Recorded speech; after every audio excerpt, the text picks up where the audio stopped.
like all of these secret society people do. It's called the Hegelian dialectic. We want all these people to do something. So you and I are going to get together. We're going to create two different causes. We're going to get all these people wrapped up in it. We're going to pretend to fight against each other. And this fight is going to bring about the conclusion that we really wanted in the first place. They're all going to think that it was done accidentally by them, and we didn't have anything to do with it. How many of you understand the concept of Hegelian dialectic, of manipulation of political resolutions? If you don't, you'd better read Hegel and you'd better study it, because that's what's happening. That's what the abortion issue is all about. Can government decide the abortion issue? Can you decide it with laws? If you could, everybody would obey the law, there wouldn't be any issue, would there? The Supreme Court has already made the law, haven't they? Thank you. I've been saying that for 20 years. It's the truth. The whole issue is designed to create a conflict which cannot be solved except by some world body. What do you think the ozone holes are about? How many of you understand the ozone holes? How many of you don't? Okay, it's about time somebody explained it to you. Because this is one of the biggest cons going. And what's it designed to do? Create a conflict between people who need to pollute the atmosphere and people who don't want it polluted, to prevent the depletion of the ozone layer, so that we're all not fried by the sun's rays coming from the great Apollo up there riding across the sky in his chariot. And by the way, if you want confirmation of what I said about the Founding Fathers, if you really believe that they were Christian, go look at the city that they laid out from the air. Look at the symbolism that they built into it. All deist, all Masonic, all Jacobin. It's another word for Jacobin, Illuminist, Illuminati.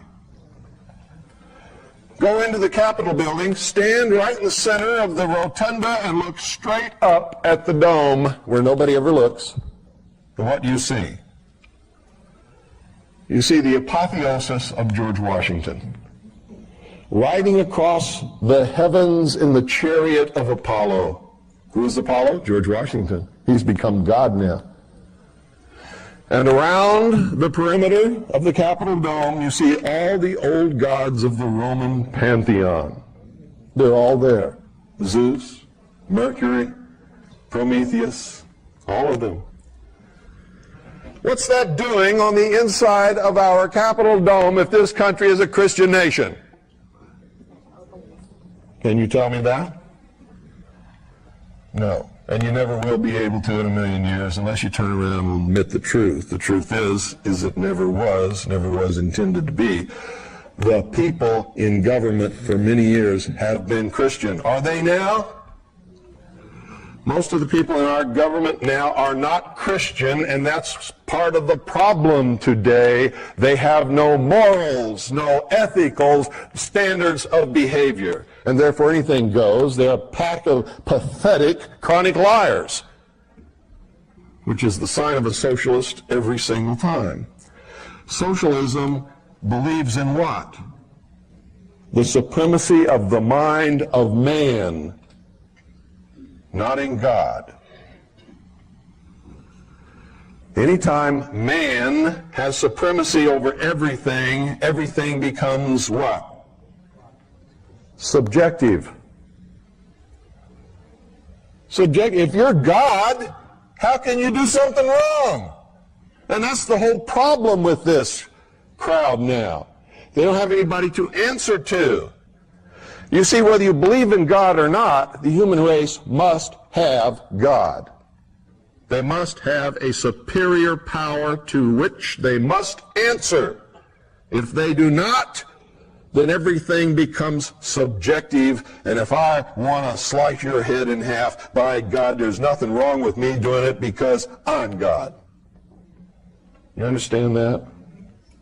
That's really what's wrong. When man has nothing or no one to answer to, man can do no wrong, can he?